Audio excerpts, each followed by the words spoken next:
당신이 평생 모은 그 재산, 고이 간직한 그 물건들, 죽고 나면 어떻게 될까요? 자식들이 소중히 간직할까요? 박물관에 기증될까요? 아닙니다. 전부 불에 태워집니다. 충격적입니까? 하지만 이것이 현실입니다. 법륜 스님께서는 이렇게 말씀하셨습니다. 사람이 딱 죽으면 쓰던 것 다 갖다 태웁니다. 그분이 아주 유명해서 박물관에 갈 게 아닌 이상은 다 태워요. 살아있을 때 나눠주면 전부 선물이 됩니다. 자식한테든 친구한테든 후배한테든 주면 다 선물이 되고 죽고 난 뒤면 똑같은 물건인데 귀신 붙었다 그래요. 아무도 안 가져가려 그래요. 여러분, 이 말씀을 어떻게 받아들이셨습니까?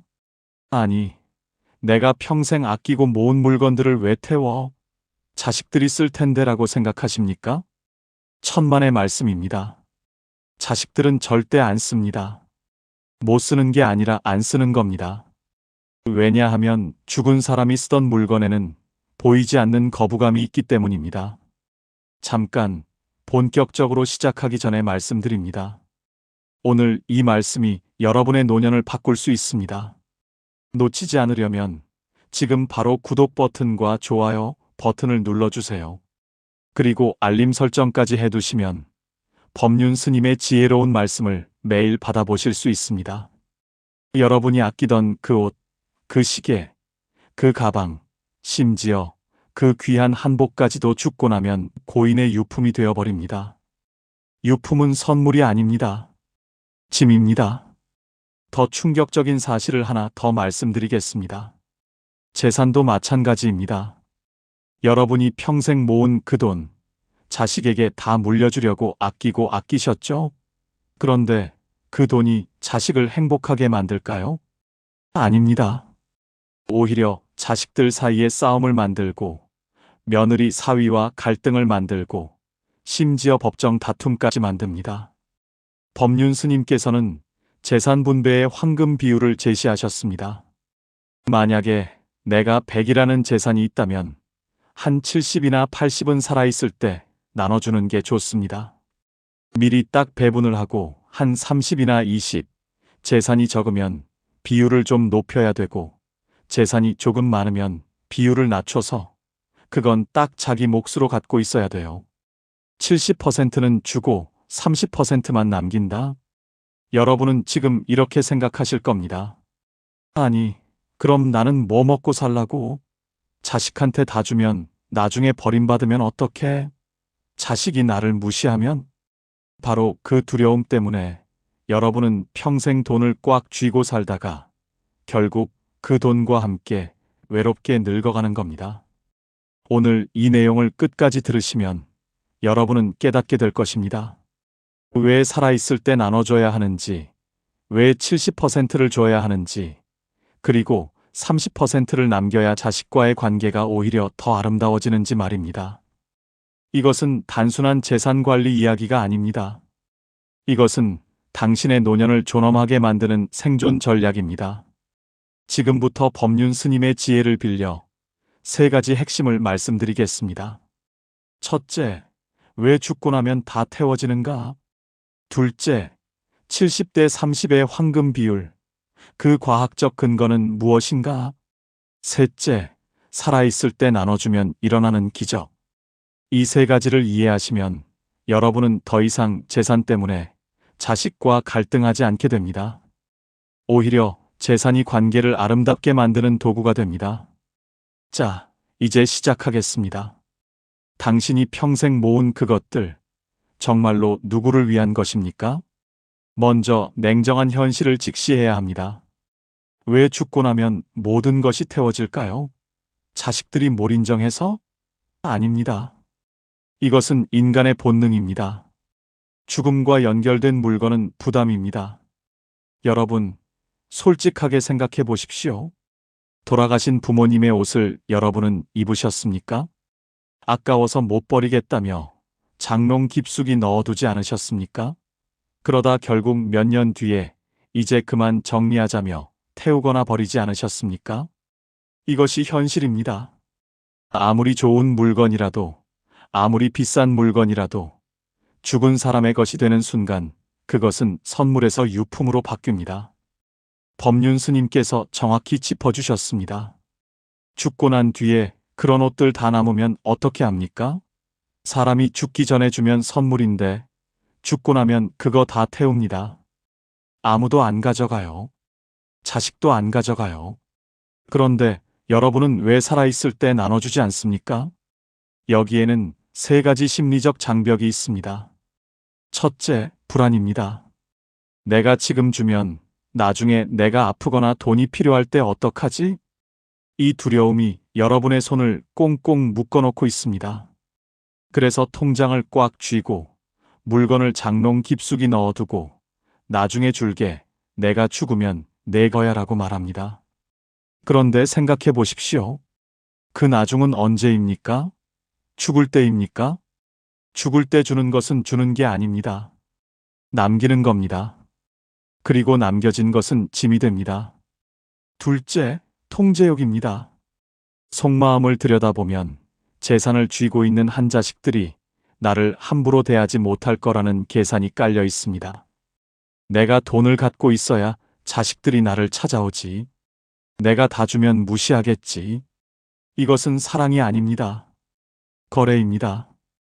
돈으로 자식의 효도를 사려는 비참한 거래입니다. 법륜 스님께서는 이렇게 말씀하셨습니다. 자식이 이쁘다고 다 주면 안 됩니다. 방 한 칸, 시골 같으면 집 한 채, 도시 같으면 방 한 칸은 자기가 딱 살 집을 가지고 있어야 돼요. 그리고 자기 용돈 쓸만한 거는 넣어놓고 1년 이자 계산해서 한 달에 20만 원이든 10만 원이든 막 얼마 쓸 돈 나오게 딱 해놓고 있는 게 나아요. 이것이 무슨 뜻입니까? 주되 생존권은 확보하라는 겁니다. 자식에게 의존하지 않을 만큼만 남겨두고 나머지는 과감히 나눠주라는 겁니다.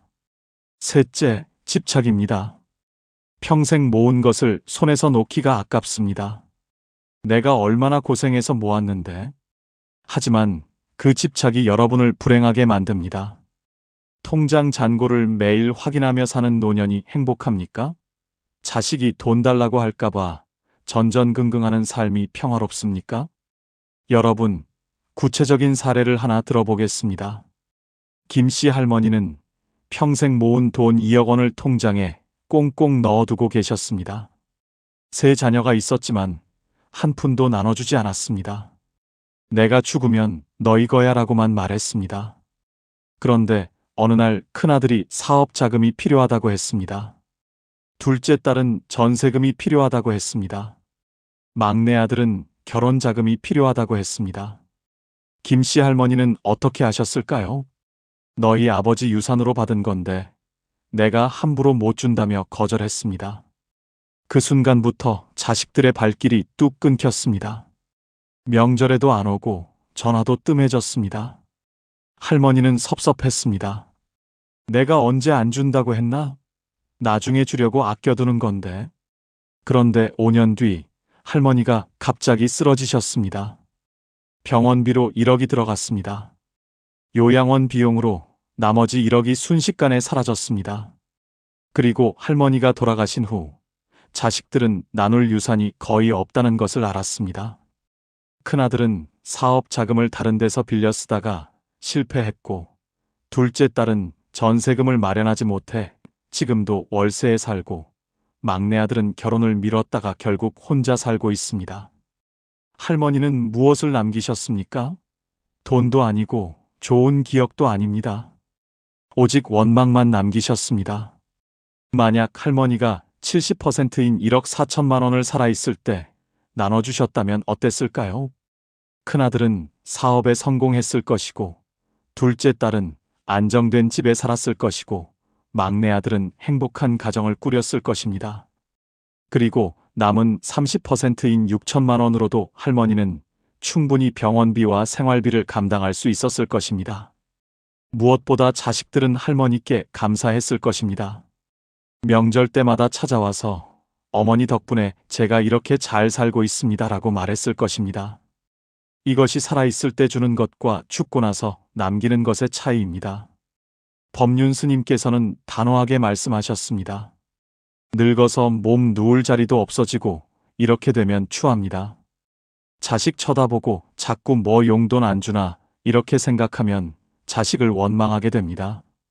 그럼 자꾸 늙어가지고 다 큰 자식 보고 욕해야 되고 원망해야 되고 이웃 사람한테 자식 욕하기가 참 쉽지가 않지 않습니까? 여러분, 자식에게 욕먹으며 늙고 싶으십니까? 아니면 감사받으며 늙고 싶으십니까? 그 선택은 바로 지금 여러분의 손에 달려 있습니다. 다음 단계에서는 왜 정확히 70대 30이어야 하는지 그 과학적이고 불교적인 근거를 말씀드리겠습니다. 이제 핵심으로 들어가겠습니다. 왜 하필 70대 30입니까? 왜 절반이 아니고 왜 전부가 아닙니까? 법륜 스님께서 제시하신 이 비율에는 깊은 불교적 지혜와 인간 심리의 과학이 숨어 있습니다. 먼저 무소유의 진정한 의미부터 이해해야 합니다.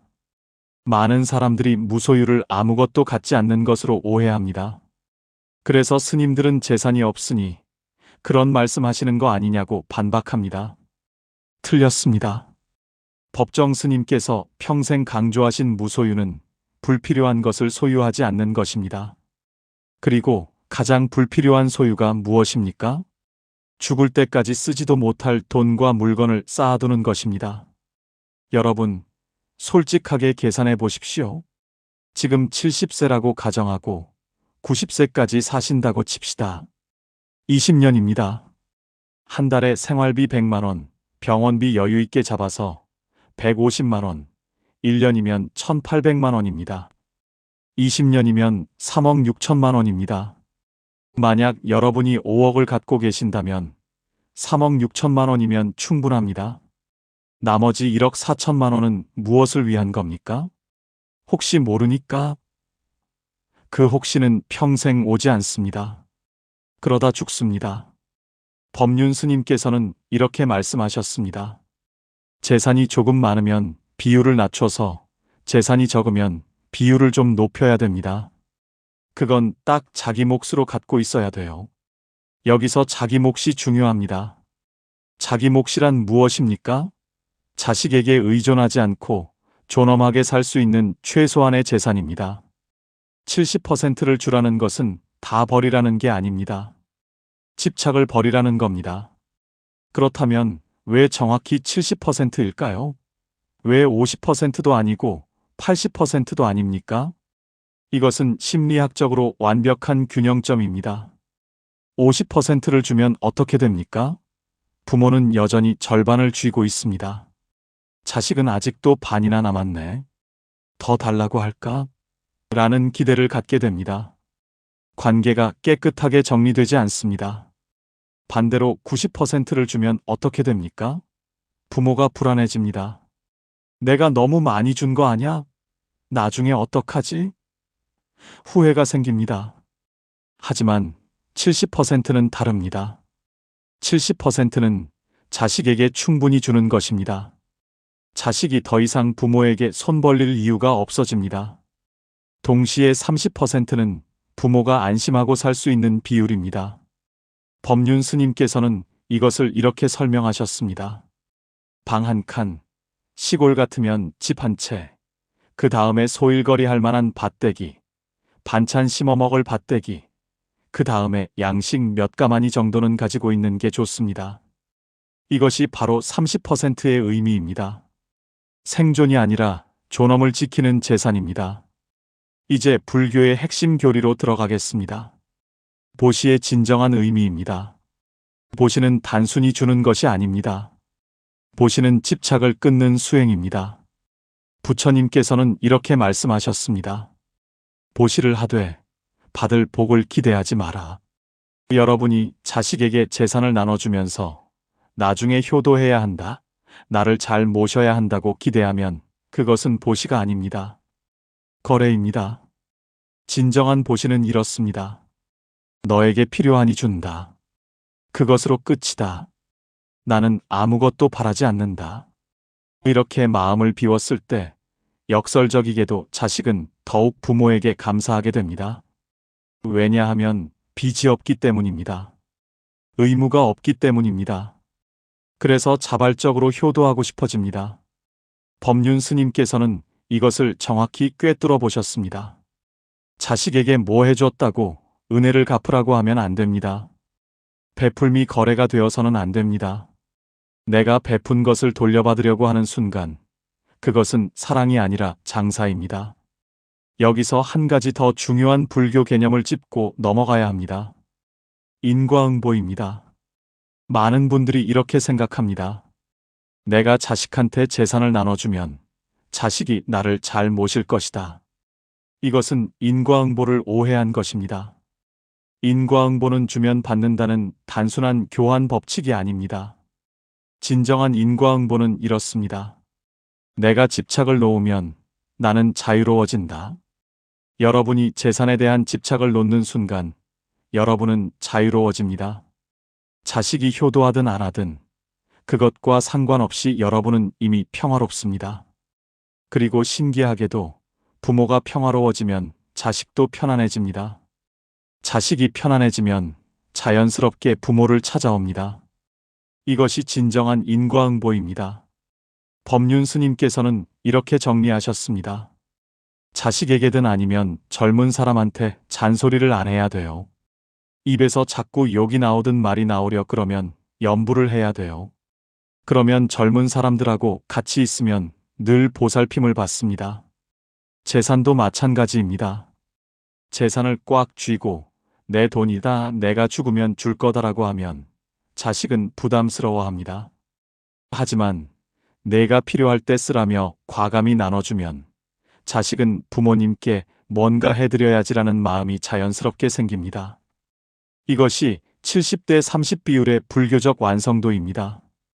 70%는 집착을 놓는 비율이고 30%는 존엄을 지키는 비율입니다. 다음 단계에서는 이 원칙을 더 확장하여 재산뿐만 아니라 관계 전체를 어떻게 재설정해야 하는지 말씀드리겠습니다. 이제 더 깊이 들어가야 합니다. 70대 30의 원칙은 단순히 재산 분배의 문제가 아닙니다. 이것은 노년의 관계 전체를 재설정하는 철학입니다.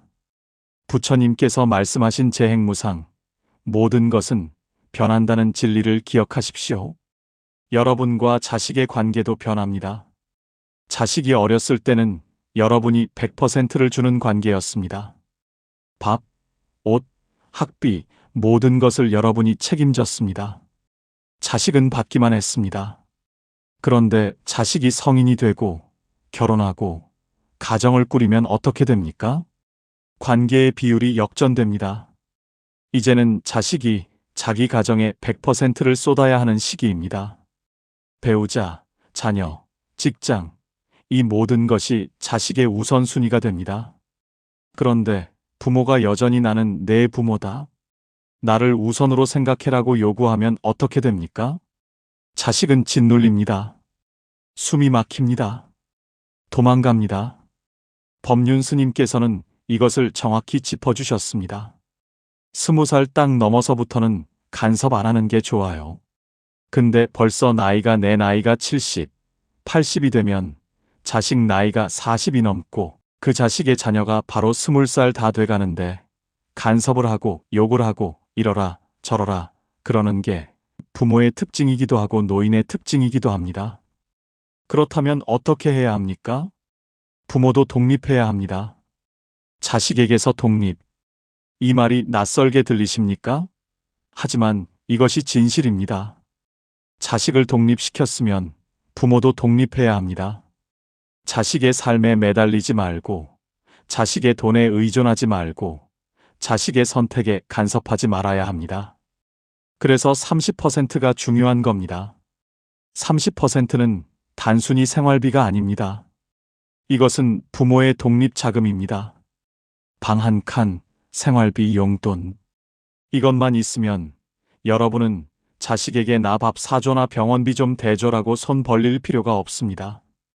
여기까지 들으시면서 많은 생각이 드셨을 겁니다. 이 말씀이 더 많은 분들께 전해져야 한다고 느끼신다면 지금 좋아요 버튼을 눌러주세요. 그리고 같은 고민을 하시는 친구분들께 이 영상을 공유해 주시면 큰 도움이 됩니다. 법륜 스님께서는 이렇게 말씀하셨습니다. 자기 용돈 쓸만한 거는 넣어놓고 1년 이자 계산해서 한 달에 20만 원이든 10만 원이든 막 얼마 쓸 돈 나오게 딱 해놓고 있는 게 나아요. 이것이 무엇을 의미합니까? 경제적 독립이 관계의 독립을 만듭니다. 자식 눈치 안 보고 며느리 사위 눈치 안 보고 당당하게 사는 것. 이것이 존엄한 노년입니다. 이제 불교의 또 다른 핵심 개념, 중도로 넘어가겠습니다. 중도는 중간이 아닙니다. 중도는 양극단을 피하는 지혜입니다. 한쪽 극단은 무엇입니까? 재산을 전부 자식에게 주고 자식에게 100% 의존하는 것입니다. 이것은 위험합니다. 자식이 변하면 부모는 길거리에 나앉습니다. 반대쪽 극단은 무엇입니까? 재산을 한 푼도 안 주고 죽을 때까지 꽉 쥐고 사는 것입니다. 이것도 불행합니다. 자식과 원수가 되고 외롭게 죽습니다. 중도는 그 사이입니다. 70%를 주되 30%는 지킨다. 관대하되 어리석지 않고 조심스럽되 인색하지 않은 것. 이것이 중도입니다. 법륜 스님께서는 이것을 이렇게 표현하셨습니다. 그렇게 딱 인생을 살면 은행나무 잎이 노랗게 물들어서 예쁘듯이 단풍나무 잎이 빨갛게 물들듯이 잘 물들어 놓으면 꽃보다 더 이쁩니다. 잘 물든 단풍처럼 아름다운 노년. 그것은 재산을 적절히 나누는 것에서 시작됩니다. 그런데 여기서 한 가지 더 중요한 원칙이 있습니다. 타이밍입니다. 언제 나눠줘야 합니까? 죽기 직전? 아닙니다. 자식이 가장 필요로 할 때입니다. 자식이 결혼할 때, 집을 장만할 때, 사업을 시작할 때, 바로 그때가 70%를 나눠주는 최적의 타이밍입니다. 왜냐하면 그때 준 돈이 가장 크게 쓰이고 가장 깊이 감사하기 때문입니다. 20년 뒤에 유산으로 1억을 받는 것보다 지금 전세금으로 3천만 원을 받는 것이 자식에게는 훨씬 더 절실하고 고마운 일입니다. 법륜 스님의 말씀을 다시 한번 되새겨 봅시다. 살아있을 때 나눠주면 전부 선물이 됩니다. 자식한테든 친구한테든 후배한테든 주면 다 선물이 되고 죽고 난 뒤면 똑같은 물건인데 귀신 붙었다 그래요. 타이밍을 놓치면 선물이 유품이 됩니다. 감사가 의무가 됩니다. 그렇다면 구체적으로 어떻게 나눠줘야 할까요? 명확하게, 공정하게 미리 선언하십시오. 내가 가진 재산은 이만큼이다. 이 중에서 70%를 너희들에게 지금 나눠준다. 장남에게 얼마, 차남에게 얼마, 딸에게 얼마. 그리고 나머지 30%는 내가 쓰겠다. 내가 죽고 나서 남으면 그때 또 나눠 가져라. 이렇게 명확히 선을 그으면 자식들 사이에 다툼이 없습니다. 나중에 유산 때문에 법정에 가는 일도 없습니다. 그리고 무엇보다 중요한 것은 여러분이 마음 편하게 30%를 쓸 수 있다는 점입니다. 나중에 자식 줄 거니까 아껴야지라는 생각 없이 이건 내 돈이다. 내가 쓸 거다라고 당당하게 쓸 수 있습니다. 여행 가고 싶으면 가고, 맛있는 거 먹고 싶으면 먹고, 친구들과 모임 갖고 싶으면 가십시오. 그것이 잘 물든 단풍처럼 아름다운 노년입니다. 정리하겠습니다. 첫째, 관계는 변합니다. 자식도 독립했으면 부모도 독립해야 합니다. 둘째, 70%는 주고 30%는 지켜야 합니다. 이것이 중도입니다. 셋째, 자식이 필요할 때 주는 것이 진짜 선물입니다. 타이밍이 중요합니다. 넷째, 30%는 여러분의 존엄을 지키는 자유자금입니다. 이것으로 당당하게 사십시오. 다음 단계에서는 이 모든 것을 실천하는 구체적인 방법을 알려드리겠습니다. 이제 가장 중요한 실천 단계입니다. 머리로는 이해했습니다. 70대 30, 살아있을 때 나눠줘야 한다. 알겠습니다. 그런데 막상 실천하려면 어떻게 해야 합니까? 오늘부터 당장 할 수 있는 구체적인 방법을 단계별로 알려드리겠습니다. 첫째, 내 재산을 정확히 파악하십시오. 많은 분들이 자기 재산이 얼마인지 정확히 모릅니다. 통장이 여러 개, 적금이 여기저기, 부동산은 또 따로. 오늘 당장 종이 한 장 꺼내서 적으십시오. 예금 얼마, 적금 얼마, 집값 얼마, 땅값 얼마. 다 합치면 총 얼마. 여기서 중요한 것은 빚도 함께 계산해야 한다는 점입니다. 총 재산 5억이라도 빚이 2억이면 실제 재산은 3억입니다. 이 3억을 기준으로 계산해야 합니다. 둘째, 30%를 먼저 따로 떼어 놓으십시오. 3억이라면 30%는 9천만 원입니다. 이 돈은 절대 건드리지 않습니다. 이것은 여러분의 생존 자금입니다.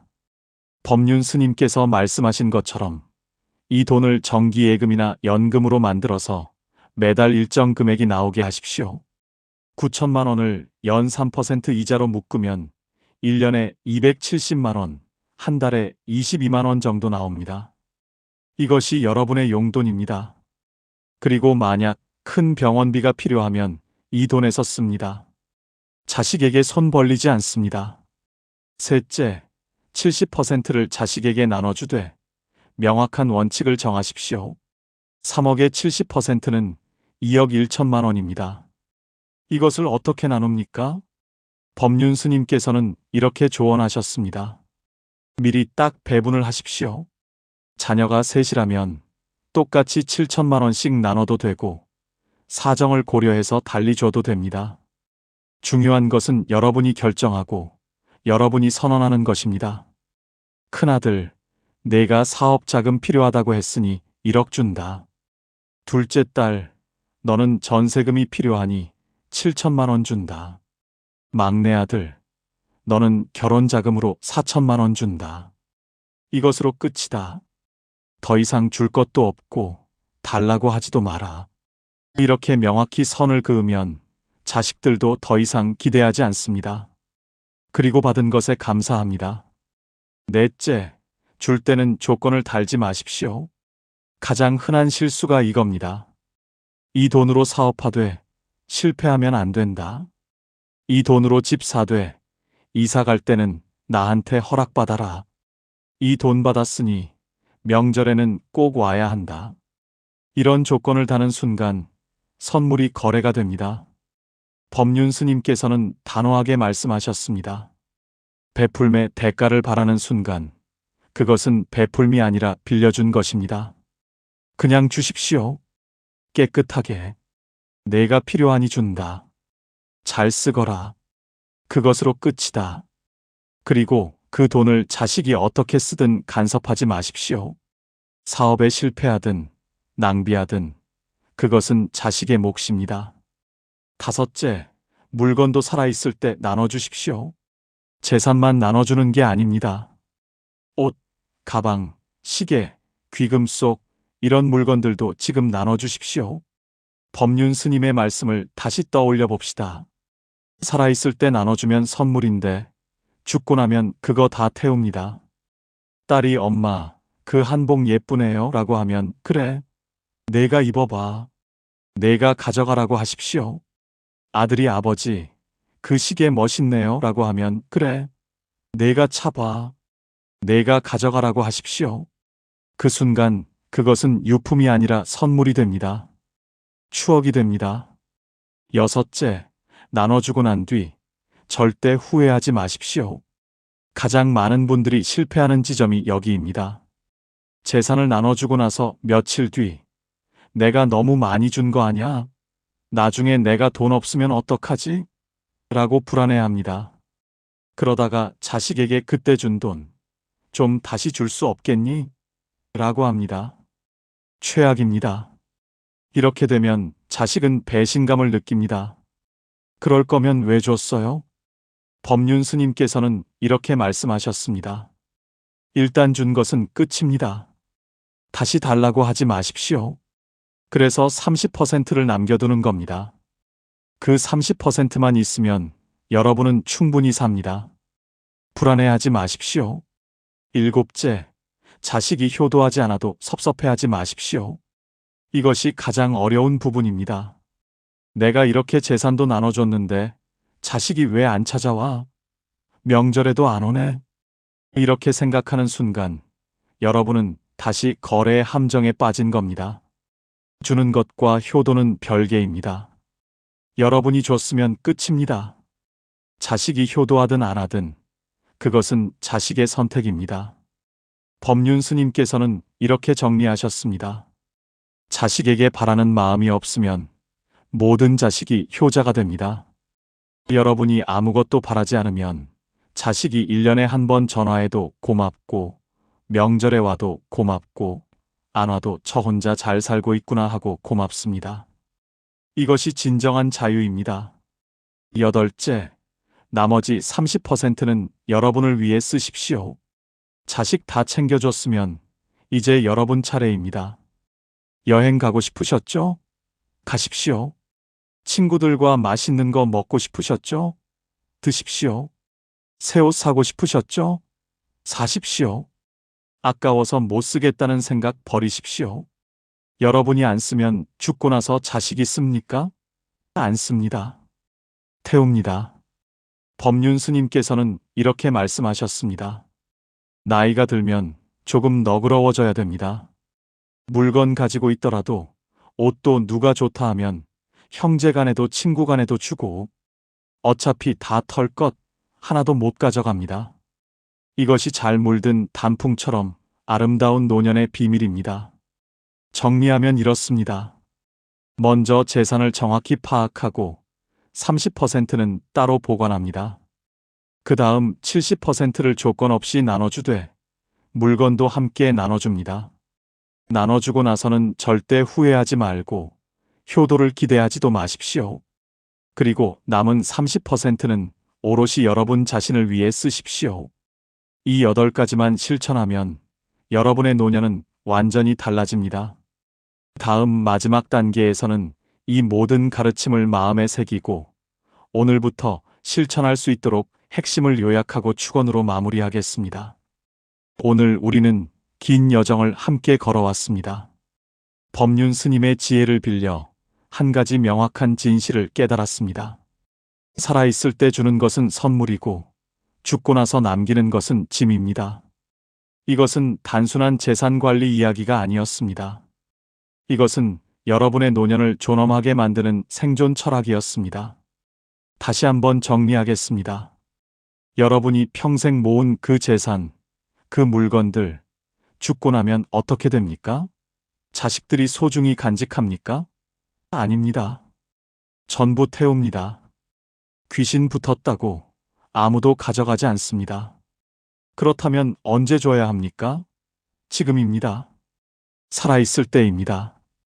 자식이 가장 필요로 할 때입니다. 얼마나 줘야 합니까?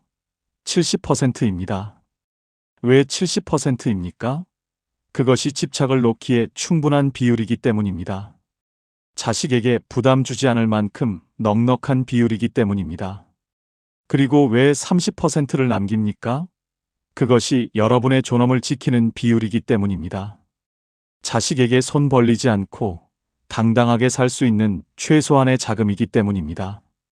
법륜 스님께서는 이렇게 말씀하셨습니다.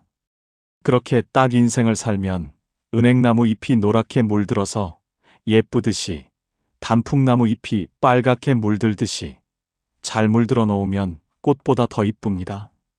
여러분, 잘 물든 단풍이 되고 싶지 않으십니까? 그렇다면 오늘부터 실천하십시오. 오늘 집에 돌아가시면 종이 한 장 꺼내서 재산을 정리하십시오.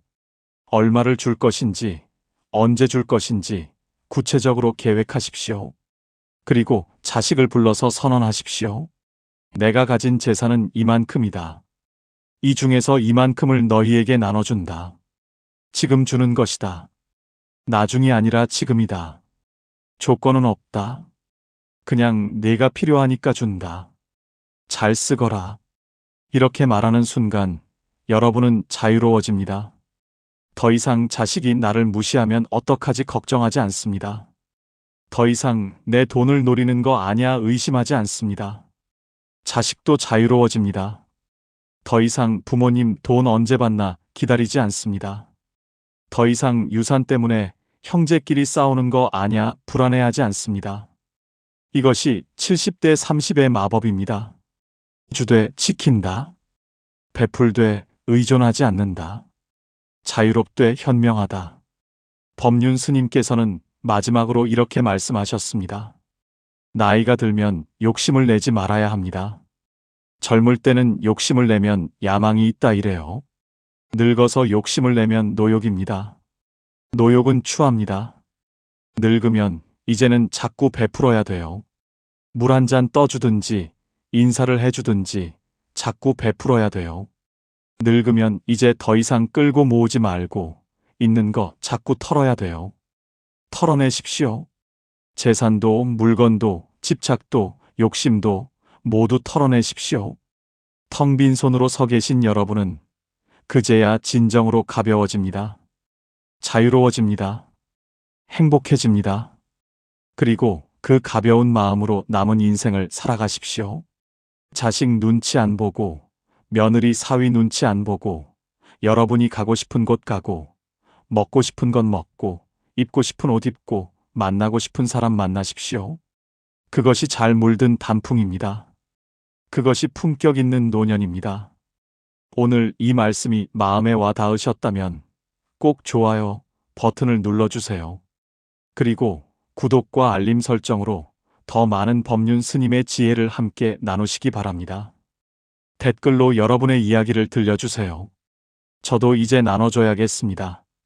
이 말씀이 가장 와 닿았습니다. 같은 솔직한 이야기를 나눠주시면 다른 분들에게도 큰 위로가 될 것입니다.